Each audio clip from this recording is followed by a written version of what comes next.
Bonjour, c'est Gilles sur boursicoté.com. Voici l'analyse technique Forex et matières premières pour cette journée du mardi 3 juin 2014. Et nous commençons cette analyse par la paire de devises euro-dollar, donc qui confirme sa phase de stabilisation, puisque le point bas que je vous avais évoqué hier a bien fait office ici de point bas significatif. Donc les oscillations maintenant se font sous cette zone ici des 1,3629, voire même plutôt 1,3648, zone qui était précédemment ici un point bas significatif, puisque ça avait été le point bas ici marqué sur cette phase d'accélération qui avait précédé ici une phase de stabilisation suite à la forte baisse ici qui avait été impulsée par ce mouvement donc le mois dernier. Donc mouvement qui avait été impulsé par un discours de Mario Draghi qui préfigurait un petit peu ce qui va se passer jeudi prochain par rapport à une éventuelle annonce de la Banque Centrale Européenne. Il est clair qu'on a pricé ici une baisse de l'euro-dollar par des possibles mesures, donc de nouvelles mesures concernant la politique monétaire menée par la BCE, et donc tout cela devrait être confirmé ou infirmé jeudi, tout dépend selon, et donc cela devrait reprovoquer encore une phase de volatilité accrue à partir de jeudi prochain. Donc en attendant, le cours de l'euro-dollar se stabilise, on oscille bien ici donc sous cette zone 1,3648, pardon, avec une zone ici de support qui se situe légèrement au-dessus du support qui était déjà identifié. Nous avons une zone de support ici à 1,3588 qui capte bien ici les points bas de cette tendance horizontale. Donc tant que nous sommes dans cette phase ici, le fond de tendance reste clairement baissier, puisque nous continuons à marquer ici des points hauts qui sont toujours de plus en plus bas. Ici, cette phase de stabilisation a quand même provoqué un double bottom, puisque nous avons ici deux zones de points bas qui sont sur la même ligne horizontale. S'il y avait une cassure dynamique de cette zone de points hauts ici à 1,3650, il y aurait possibilité de valider un éventuel double bottom. Toutefois, la dynamique ici qui a précédé le premier bottom était relativement faible, donc ici le signal est amoindri. Quoi qu'il en soit, donc entre ici c'est 1,3590 et c'est 1,3650, il y a environ 60 pips. 60 pips donc sur ces 1,3650, ça nous donne 1,3710. On pourrait revenir sur une phase d'accélération avec une cassure de cette zone, sur une zone ici des 1,3710. Mais comme je vous l'indiquais, la dynamique ici ne nous permet pas de valider un tel signal avec énormément de force intrinsèque. Donc pour l'instant, la tendance est plutôt à l'horizontale sur le biais court terme. Signal de cassure donc sera activé sur une rupture baissière de cette zone des 1,3578. Rebond technique possible donc sous l'influence d'un possible double bottom vers 1,3710, donc sur une rupture des 1,3650. Par contre, un retournement serait validé sur la cassure de cette zone de point haut qui se situe à 1,3735. Sur le dollar-yen, nous confirmons un petit peu l'analyse que je vous livrais hier avec un objectif qui se situe toujours à 102,70. Donc une dynamique qui est toujours clairement orientée à la hausse malgré une configuration surachetée et un retournement du MACD qui pourrait laisser penser qu'une consolidation devrait se mettre en place. Malgré tout, la paire de devises continue à monter, donc l'objectif clairement ici devient la zone des 102,70 yens pour 1 dollar. On est toujours ici sur une dynamique relativement forte. Nous pouvons le constater sur ce support que je viens de mettre en place. Tant que l'on reste ici au-dessus de cette zone, l'objectif reste ici 102,70. Du point de vue de la dynamique un peu plus globale, donc il faut prendre un petit peu de recul.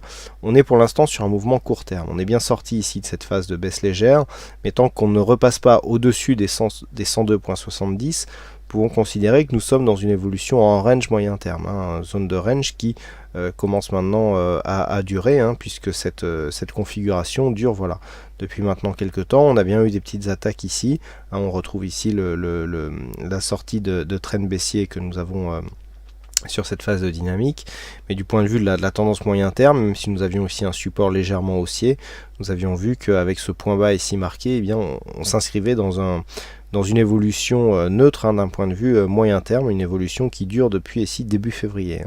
Donc il faudrait vraiment des signaux forts pour sortir de cette tendance. Le premier signal pourrait intervenir à 102,70, mais nous avons ici des zones une zone de points hauts au-delà des 104 yens pour 1 dollar, qui serait un signal, je dirais, plus puissant pour relancer ici une dynamique moyen long terme qui reste toujours orientée à la hausse. Mais pour l'instant, nous ne sommes que sur un signal court terme, et bien entendu, si les cours venaient à dépasser ici à la baisse cette zone des 100,85, eh bien il y aurait signal par contre d'accélération à la baisse. Mais là pour l'instant, la dynamique est plutôt haussière. Donc premier objectif ici 102,70 et ensuite on verra pour les objectifs moyen terme si toutefois ils sont atteints prochainement. Et enfin on termine avec l'or. Donc hier je vous indiquais ici une zone horizontale à 1240,5 $ l'once qui faisait figure d'objectif. On vient d'atteindre cette zone, puisque sur cette bougie ici, nous avons un plus bas à 1240,5 exactement, donc ça se joue carrément au pips près, vous pouvez vérifier sur la vidéo d'hier, je n'ai absolument pas déplacé cette zone horizontale. Donc là nous avons une phase de stabilisation qui fait suite à une phase de baisse, donc c'est un petit peu aussi ce qui se passe sur l'euro-dollar, les deux actifs qui sont relativement bien corrélés sur cette phase de baisse en tout cas. Donc l'or se stabilise, donc par rapport à la phase de baisse nous étions ici dans une évolution en range, on a marqué un signal de cassure, pardon. On a cassé ici cette zone intermédiaire à 1265 pour revenir sur la prochaine zone horizontale. Donc là on est sur une phase où il peut y avoir un rebond technique. Alors c'est ce que nous indiquaient les indicateurs, mais vous voyez que l'or, j'en parle souvent, qui est un actif très volatile et qui est très direct dans ses déplacements, a marqué un premier mouvement de baisse. On a eu ici un signal qui aurait pu être interprété comme un signal de retournement, mais il n'y a aucun rebond qui est intervenu. D'ailleurs vous vous rappelez, j'ai joué cette configuration en perte, bien sûr, puisque même si la perte a été légère, eh bien l'or n'a absolument pas rebondi. Il y avait pourtant ici un très beau signal, mais vous voyez que même avec un beau signal, il n'y a jamais aucune certitude sur ce genre d'actif, et que donc finalement je ne regrette pas d'être sorti assez rapidement, puisque la baisse a perduré, donc en tenant ici une position haussière de retournement à contre-tendance, eh bien en gardant cette position, je n'aurais fait qu'amplifier une perte qui à la base était pas forcément évidente, puisque nous avions 3 bougies en hors-bol ici sur cette UT 4 heures. Donc là on vient ici chercher un objectif. La stabilisation peut intervenir, on peut même assister ici à une phase de rebond technique. Alors on ne sait pas encore si ce sera ce point bas qui va être significatif par rapport à la tendance, donc il est encore un peu tôt pour tracer le retracement de Fibonacci. Quoi qu'il en soit, si un rebond technique venait à se développer, le premier objectif se situerait ici à 1265,6 $ l'once. C'est un objectif de rebond ici qui est tout à fait envisageable. On a bien vu ici la petite réaction qu'ont eu les cours en franchissant cette zone qui est immédiatement devenue zone de résistance. On peut confirmer ici suite à un rebond technique. En tout cas ça constitue ici un bon indicateur si toutefois ce rebond se développe.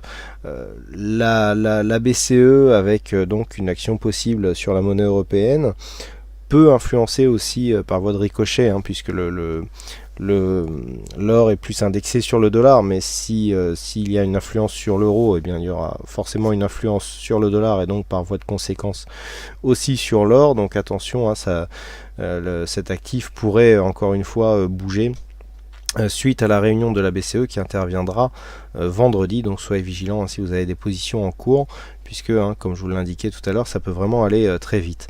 Donc zone ici de confirmation de la tendance baissière, bien sur une cassure des 1240,5. Je vous rappelle que nous avons un objectif à 1233 $ l'once, objectif qui a été affaibli par cette phase ici d'évolution neutre. Et par contre, tant que l'on reste ici sous la zone des 1265, il n'y a absolument aucune remise en cause de la tendance baissière court terme.